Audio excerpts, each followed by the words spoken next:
With the history of cribbage, since it's an offshoot of another game, it's fitting that offshoots and spin-offs of cribbage itself also exist. Some of these changes are minor, by having only 1 or 2 rules changed, while others are quite drastic and do a major overhaul of the mechanics. Either way, for those who want to change things up, options exist for said individuals.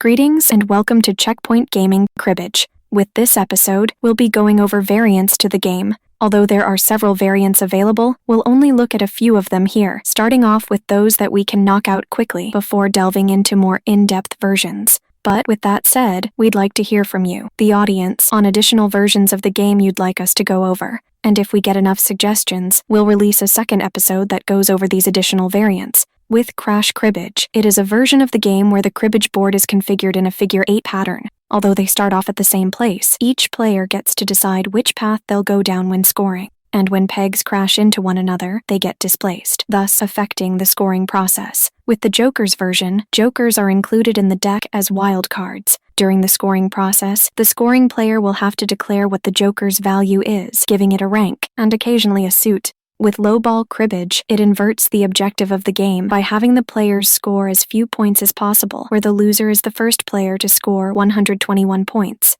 A player can also obtain a skunk during the game by scoring 91 points or less when the game comes to an end. With 19, it is a variant where a hand that doesn't score any points will score 19 points instead. As a result of this, hands that are typically poor scoring become redeemable when it comes to strategies. With shotgun cribbage, players don't discard cards into the crib, being dealt 4 cards instead and starting the game from there with the remainder of the rules remaining the same. With that taken care of, let's now look at games where more than 2 people are playing. With a 3-player game, the point goal remains the same, and most equipment mirrors standard cribbage except for the cribbage board, which has 3 tracks instead of 2, or has some special configuration that accommodates 3 people playing. To determine who deals first, each player randomly draws a card with the player who drew the lowest value card dealing first. After shuffling, the player found to the dealer's left cuts the deck and hopefully not the cheese. When it comes to dealing, each player gets 5 cards. The crib is dealt 1 card, and each player will discard 1 card into the crib. A variant to this sees the dealer be dealt 6 cards and discard 2 into the crib, instead of dealing 1 from the deck and discarding the other. From there, the player to the dealer's left cuts the deck, and the dealer drawing the top card of the bottom stack to reveal what the starter card is going to be. The player to the dealer's left will also go first when it comes to play. When 2 players say go, the 3rd player will continue playing until they're unable to play without exceeding 31, earning 1 point for playing the last card or 2 points if they hit 31. Play will continue from there by having the player to the left starting next. With counting, it starts with the player found to the dealer's left and ends with the dealer. From there, play occurs like normal cribbage. With a 4-player game, the point goal remains the same, and most equipment mirrors standard cribbage, but with some alterations. Players are paired off in teams with partners sitting across from each other and will score using the same track. When it comes to dealing, each player gets 5 cards, and each player will discard 1 card into the crib. And though partners do what they can to assist each other, they can't overtly advise play or indicate which cards they have in their hand.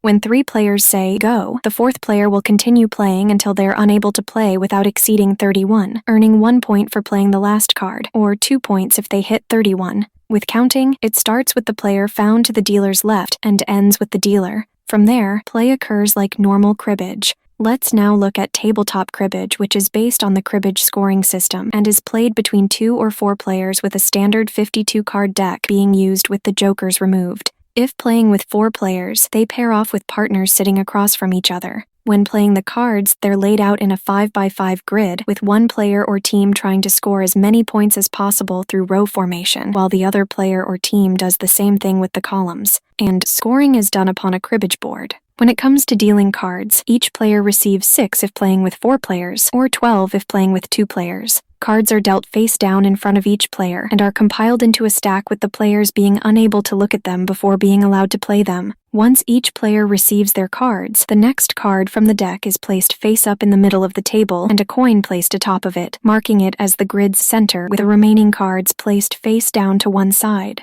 Once each hand has been played, the responsibility for dealing is passed in a clockwise direction. Play consists of the players using the cards to generate the grid, starting with the player found to the dealer's left and moving in a clockwise direction. On their turn, each player will flip up their top card and place it face up within an empty space within the grid somewhere around the center card and is touching one other card that has already been laid out, either side by side, end to end, or corner to corner. So if you're the first player to place, you can't immediately place the card into one of the four corners. It will have to be placed somewhere surrounding the center card. Cards also can't be placed more than 2 spaces away from the center card, since doing so would be found outside the limits of the final grid. With the placing of the cards, it's done one at a time with no player being allowed to know what any of their own cards are or that of the other players within their respective stacks. If playing a 4-player game, partners can confer with each other on where each of their cards are to be placed, with the final decision regarding any disagreements resting with the player whose turn it is. When it comes to the counting of each row and column, it's done normally, and if all 5 cards found in either a row or a column belong to the same suit, it constitutes as a flush, and it awards 5 points to the respective team. 4-card flushes also don't count in this version of the game, and no points scored for nibs, reaching 31 or being last. Like regular cribbage, play is done to 121 points, and it can see one or both sides obtaining this value or more. With that said, the target score can be altered based upon player agreement before play begins. Either way, the player or team that scores the most points is deemed the winner. When it comes to scoring the hands, it's done simultaneously, which prevents one side from winning the game just because the other side is yet to score their hand. And all hands will have to be counted once play comes to an end. A tabletop cribbage variant is known as cross-crib, and though its rules are very similar to regular tabletop cribbage, it does have some variation. Otherwise, it wouldn't be much of a variant now, would it? First, it's played between 2 players, with each player receiving 14 cards, along with having each player having to place a card, face down, into the crib instead of within the tabletop grid on 2 of their turns. Second, cards don't have to be placed adjacent to each other, being allowed to be placed anywhere within the grid. Third, players can form flushes with only 4 cards. Fourth, both players will count their points at the end of each round, including the crib, which counts towards the dealer. Fifth, the player who scores the most hand points will gain the difference between the 2 scores as game points, so only one player will score game points from hand points. And sixth, the first player to score 31 or more game points will win the game. And with that said, this will bookend the main series pertaining to how to go about playing the game, Cribbage. We hope that you found this to be helpful and allowed you to better understand how to go about playing the game. As time progresses and any updates get put out for the community, we will return to these episodes and update them accordingly to better reflect the changes that have been made to the game. With the nature of Checkpoint Gaming, we want to present the most up-to-date version of the game as possible to those who wish to play. So with that said, we hope you enjoyed our series pertaining to how to go about playing Cribbage. If you liked this episode, feel free to give it a like. And if you want to stay up to date on any future episodes we upload, go ahead and subscribe. You can also support us on Patreon for as little as $1 a month at patreon.com/checkpointgaming. See you in the next episode, and happy gaming.